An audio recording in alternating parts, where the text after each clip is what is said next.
I wanted to do something that was kind of like walking you through what it's like to be an artist and to be a kind of what my schedule looks like and some tips that I would give and just what it's like day to day doing what I do.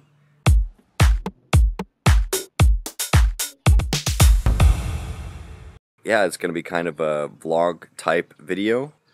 I've got a new lens, well, a new for me, a vintage lens on the camera. This is a Vivitar 28mm f 2.5, and so I'm kind of just testing it out and seeing how it goes. This is the property where we live, a little farmhouse, and we've been doing some work on the house this week.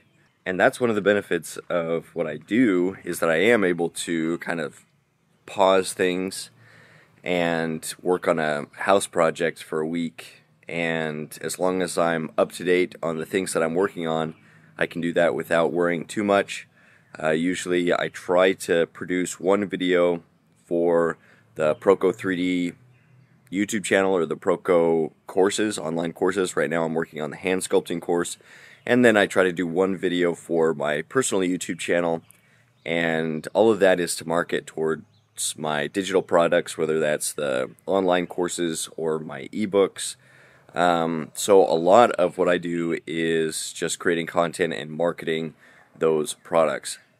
And one of the things that I feel when it comes to artists is that they don't really treat art like any other business, and I think that's part of the reason why the starving artist, it's a common framework to view artists. That being said, I do believe it's difficult to be an artist. You're creating something that's kind of a luxury item, something that's not, it's not a home, it's not, food, it's not these things that people need to survive. It's something that's extra, but I think that doesn't mean that it's not important, and it's not something that's vital to our humanity, to be creative and to enjoy creating things that are beautiful and meaningful and that convey a meaning that's beyond the material and the utilitarian use of a given product. And so that's what I think is important about art.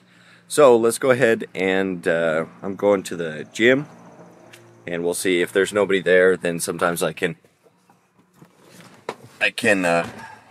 talk while I'm doing it, but if not, then we will just be talking a little bit later. Let me change the settings a little bit. So we've been remodeling the bathroom. Maybe I'll do some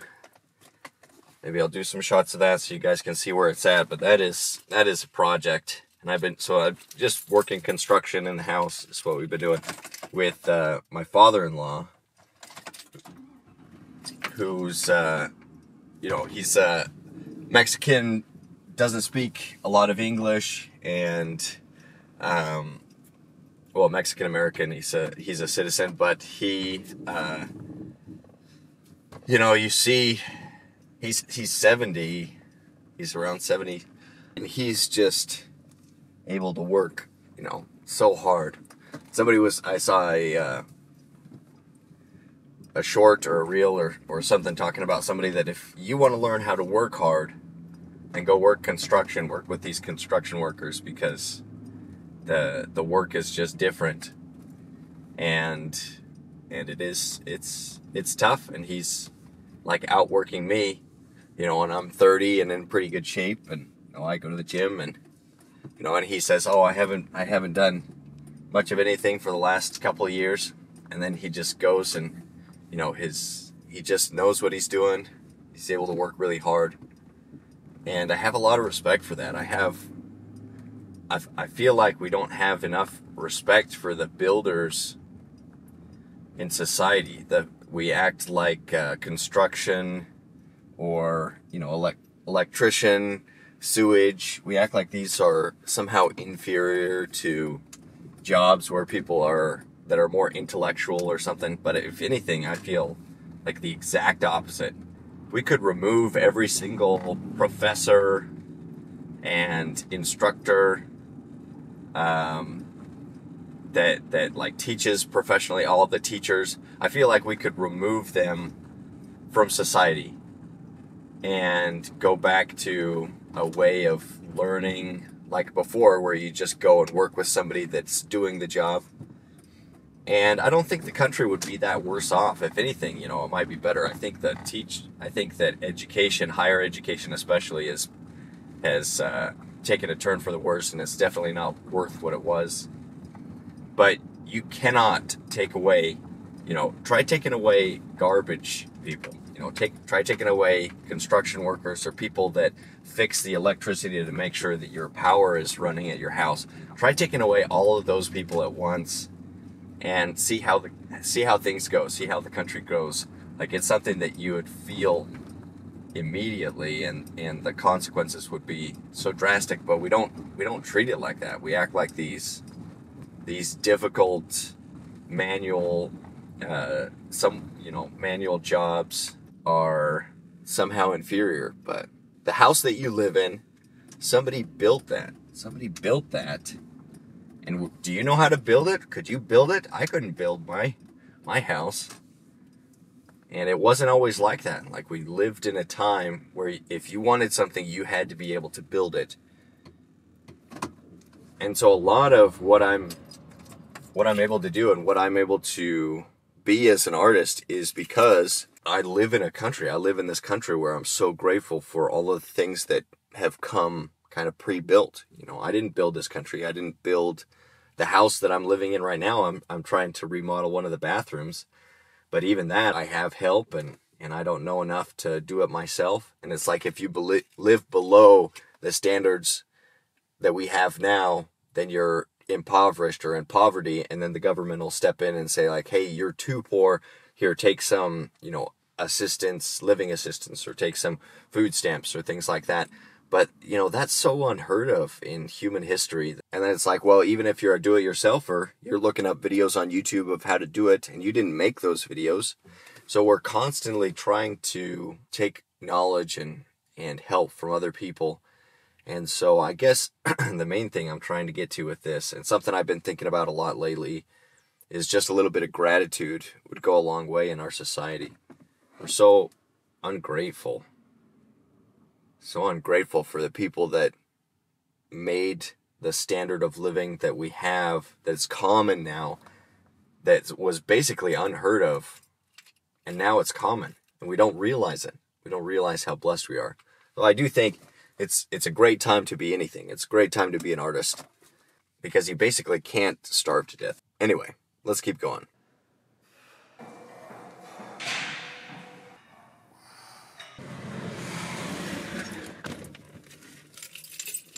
Alright, so there's other people in the gym. You don't want to be the crazy content creator talking and making noise and recording in the gym.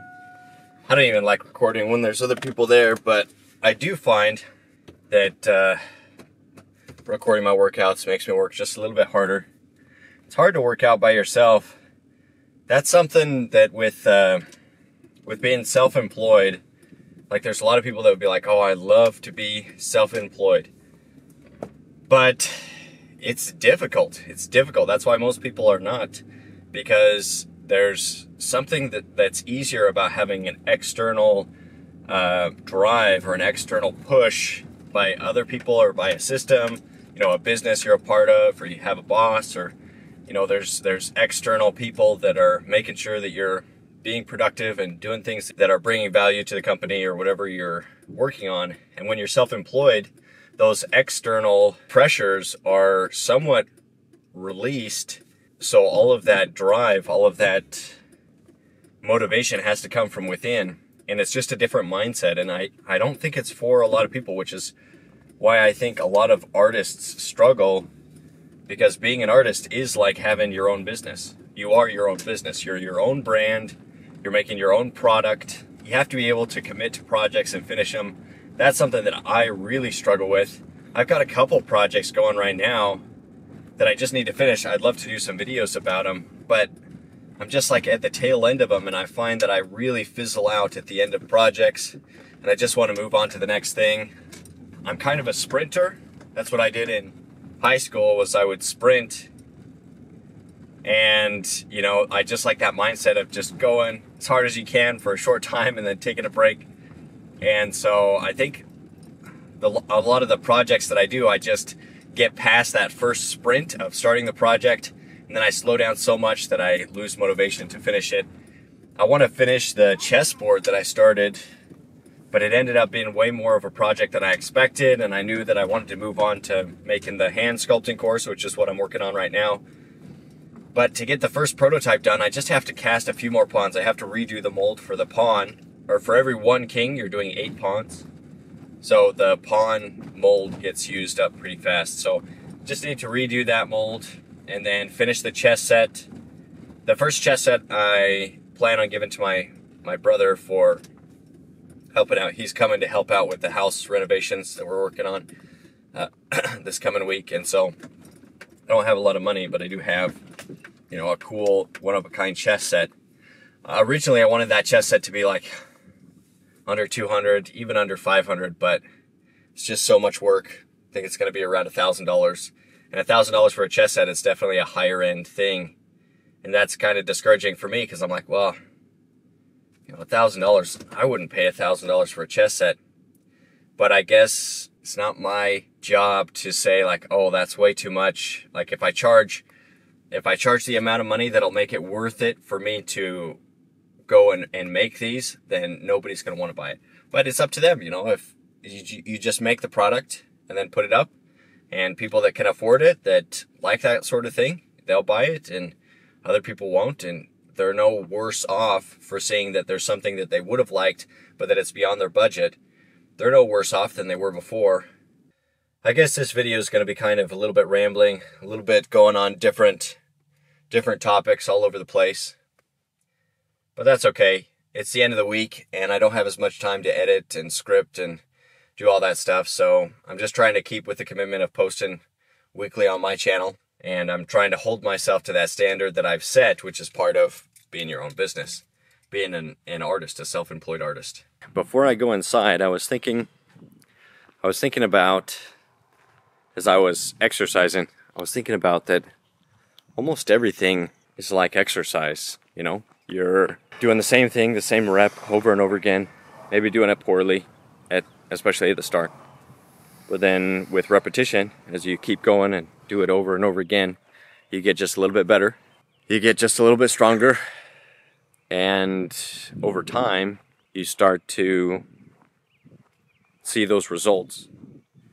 I'm just going to walk back here because there were some foxes. We have this little place in the backyard where the people before us, or maybe not the people directly before us, but somebody at some point that owned this property would just use this as a dump. Basically, they just dump their garbage back here. And so there's a bunch of garbage we needed to clear out, but then we went and found some foxes that had dug out a little burrow, or a little home underneath all the garbage. And so it was kind of cool. So we also got these little barns back here. I wanted to get some chickens to do a chicken coop. We'll see, maybe we'll do that at some point. I like those barns back there, little red barn. And then this one I want to turn into my studio. This is a big metal barn. The roof leaks like crazy though, everywhere where these shingles are nailed on leaks. So it's got a lot of work that needs to be done on it. Oh man, holding the camera up.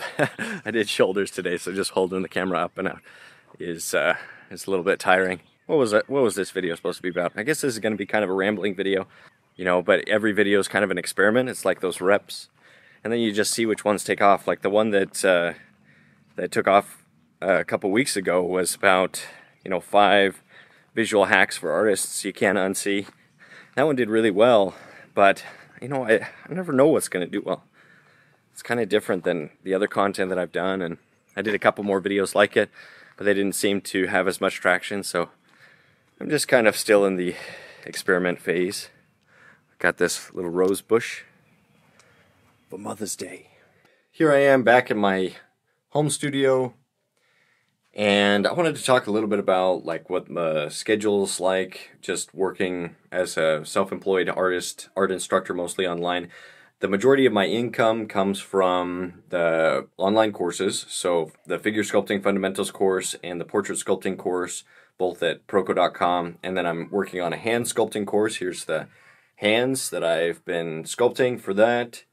And so those courses are where the majority of my income comes from right now. But then also I have some sculpture shows coming up, or at least one big show coming up in the summer. That's the in Colorado, the Sculpture in the Park show in Loveland, Colorado, which is a pretty big one in the U.S. I think it's the largest juried sculpture show in the U.S. That one I mostly do kind of more abstract stone sculptures. In fact, here's some that I'm preparing for that. Here you can see the queen that I was working on. And then we've got some other, an abstract female figure and an abstract kind of male torso.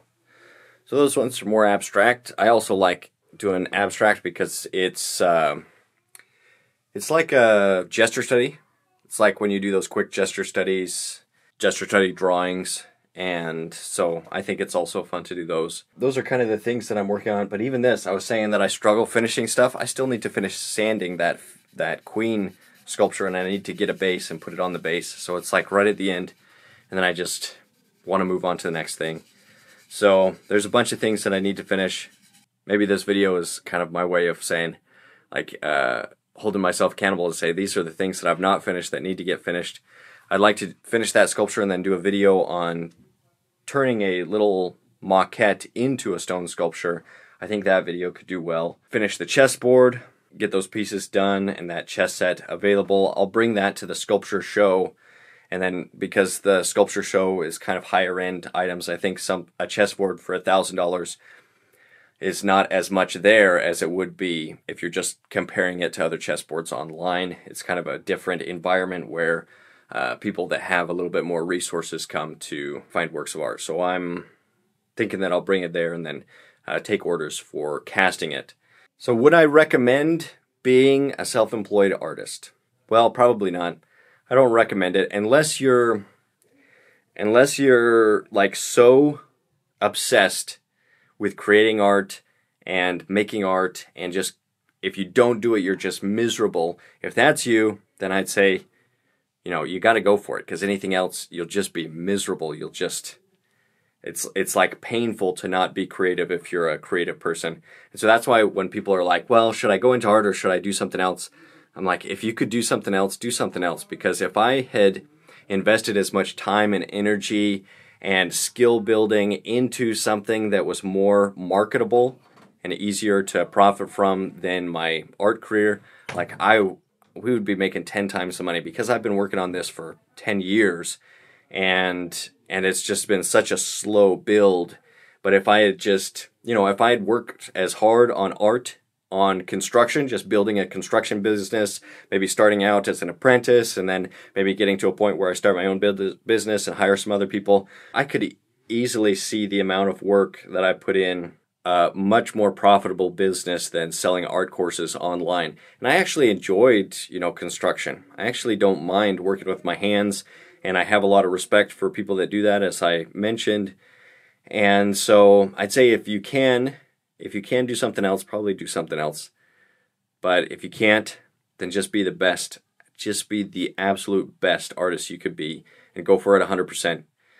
And that's what I did, and I'm still kind of trying to make it, because some months sales are down from the courses. Sometimes I'm like, well, why am I not making more money from other revenue sources?